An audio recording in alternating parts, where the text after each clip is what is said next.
Aaron Judge is by far a top hitter in baseball. It's been that way since his rookie season in 2017, and that stands today ahead of the 2024 season.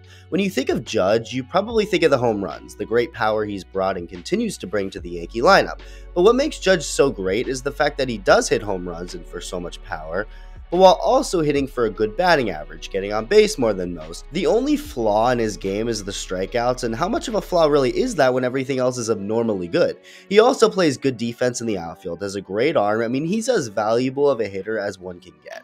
And after Judge's 2022 season, it was pretty damn clear that the New York Yankees needed to keep the man, give him the money he's deserved and earned, and that's what ended up happening. 2023 was the first of the 9-year, $360 million contract he signed, so Judge has 8 years left of making $40 million annually. It's a big commitment, obviously, but judging, no pun intended, by the numbers by Judge, it's a contract worth paying and committing to. And I still believe that. I still believe that it was the right move to pay up and keep him. I think it's worth the potential risk. The risk we're already seeing kind of come to fruition. As great as Aaron Judge is, there are some issues that come with him, especially recently, issues that you don't need to be worrying about with your $360 million man. Yet here we are, and they're issues that Judge himself has made clear that they will have to keep an eye on. But before I get any further, make sure to hit that subscribe button if you haven't already. Over 65% of my watch time is from people who aren't subscribed. A lot of viewers just don't realize they aren't, so if you enjoy the video, hit that button along with the bell for post notifications. Thank you. Last year, despite coming off such a historic season, Judge had no regression period whatsoever. He was incredible, and just 49 games into the season, Judge was on pace to have an even better season than the one before. Seriously, 19 home runs, and OPS almost at 1100. I mean, it was amazing. Unfortunately, during that 49th game, Judge made an awesome catch in right field at Dodger Stadium. That's not the unfortunate part, though. The unfortunate part is that when Judge caught the ball, he ran into the right field wall and actually broke the door down, but when that happened, he tore a ligament in his right big toe, going on to miss almost 2 months as a result.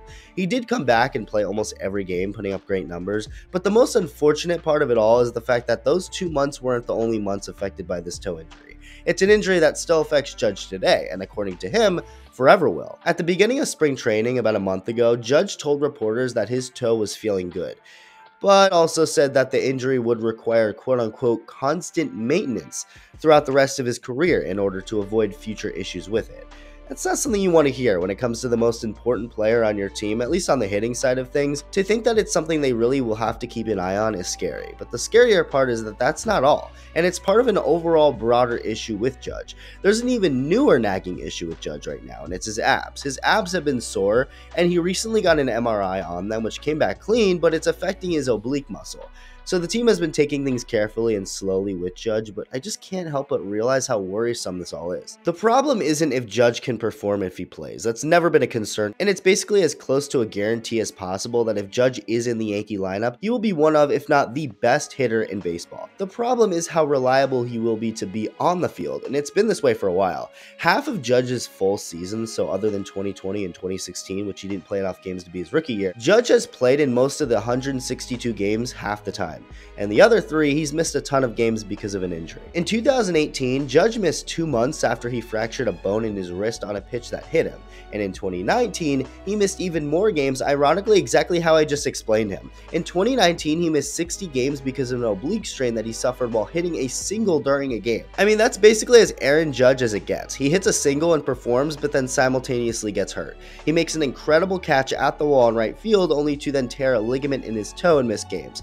Story of his life. And now not only is that toe, according to Judge himself, going to be something to keep an eye on for the rest of his career, but the oblique is still an issue and his abs are sore. So as incredible as Aaron Judge is, it's difficult to be incredible when you're not playing. And that's an issue the Yankees will unfortunately have to worry about from this point forward. It's undeniable, especially when the big man himself is telling you one of his multiple injuries won't ever fully go away.